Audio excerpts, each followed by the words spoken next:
And welcome back to the Halftime Report. Biotech stocks getting hit today along with the broader market. For more on that space, let's get to me. I'm down here at the New York Stock Exchange. Here's what's important about today, guys.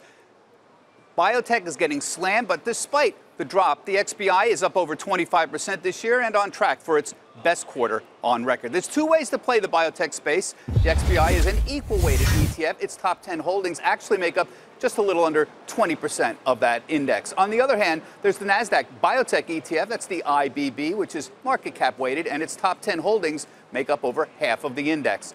So what's the best way to play biotech from here? We've got Ben Johnson of Morningstar from Chicago, Dave Nadig of ETF.com. Dave, let me start with you. Equal weighted, market cap weighted. There seems to be two ways to play it, and you get two different outcomes. Very different outcomes. And look, if you're playing biotech, you're counting on little companies doing something amazing and hopefully getting bought by a big company. We saw that in the last couple of weeks when Spark Therapeutics got bought by Roche. That was a significant position in XBI. It was barely in IBB. So if you want those sort of small cap winners, you have to go with something that's equal weighted. Yeah, and Ben, this is part of the things that I like and don't like about equal weighted. So you have the XBI, which is equal weighted, and when the small cap names, when the market's moving big, it'll drag along all those small cap biotech names along with it. But when the market's moving down, like it was moving in the end of 2018, everything else goes down. So it seems like a market timing question. How do you decide which is the right ETF for you?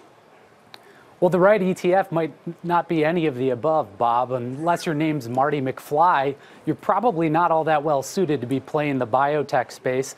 And I would suggest that if you own a broad U.S. stock market ETF like ITOT, SCHB, or VTI, that you've already got 3% of that portfolio that's exposed to the segment, so you can save yourself a lot of time in front of the TV popping Tums and just let the market do the heavy lifting for you. I guess the problem I have here is when you buy an equal weighted index, you're buying a strategy because it rebalances at the end of the quarter. You sell your winners and you buy your losers, essentially. Would that be a good strategy to use when dealing with biotech when you get a lot of movement around particularly the small cap names? Well, I think if you're going to take a punt on this sector, to spread your bets evenly in an equal weighted portfolio is probably not that bad of an idea, but understand that you're going to get more exposure to smaller names, which are going to be even more volatile within an industry that is incredibly volatile to begin with. So load up on those Tums.